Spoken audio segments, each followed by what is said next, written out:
Today's hot tip is about making little motifs that are really handy when you're going to add something to a 3D object. The other great thing is that it's another sticky tape trick. So I'm on a real roll with that. Ha ha ha. I've prepared these already so that you don't have to watch me cut things out and all that boring stuff. I've laid out the tiles already for the motif that I want. Generally motifs mean repeating patterns, but you could do this for a butterfly or birds that you want to stick on something, really anything you want. It's up to you.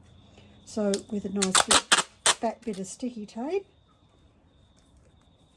oops, I just put it across the tiles. Oh, they did move a little bit, but it's all okay. Luckily mosaics are really flexible. Cut it off. Get rid of the excess tape that you don't need. And when I do the demo, every single flower I've put on my gazing ball has been using this technique. So then you have your ready to go on a 3D object. Dead easy. And here's one I also prepared earlier, so I've got a couple to glue on. The other thing you need, of course, is your glue. And we're going to have a look at applying it to the gazing ball. Oh, it's a bit heavy. It's nice and close so you can see what I'm up to. See, I've done all of these flowers using this method. It's easy for me with my hands. It's easy for placement because it is a repeating pattern based on a hexagon, so I can lay them out as I go.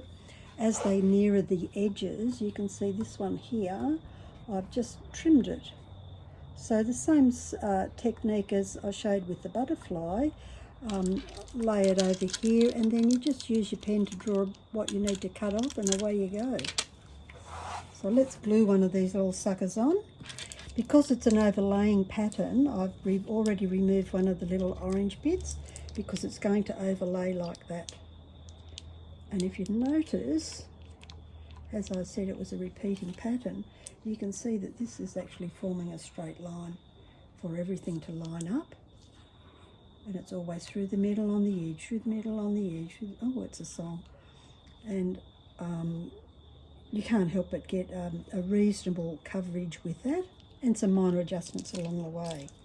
So I'll just quickly apply the silicone glue. I'm using the little baggie, which is terribly easy. Little bits, wriggly bits, however it is you like. You can use, if you're using World Bond on an indoor item, you can use that. If you're using this, let's say you cut all of this out using Johnson tiles and you're going to stick it on the side of a bird bath or something, you might want to use thin set. You can put your thin set in a bag like this as well. So all nice and easy. Oh, and oh yes, no, I've got it right. Let's see if I can do this without getting it all over my hands. I haven't had much success today. The hands aren't working as well as they should be. I'm going to get it on me. So then I can put the little yellow spot there, line up those petals, and then just gently smooth it round the curve, making sure that I've got good adhesion between each of the little pieces of tess.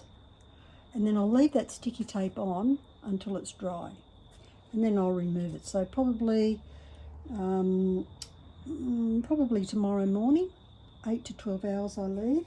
If it's a really hot, and irrespective of whether it's a hot day, because it seems to take about the same amount of time for this particular glue, which is Selleys Marine Flex.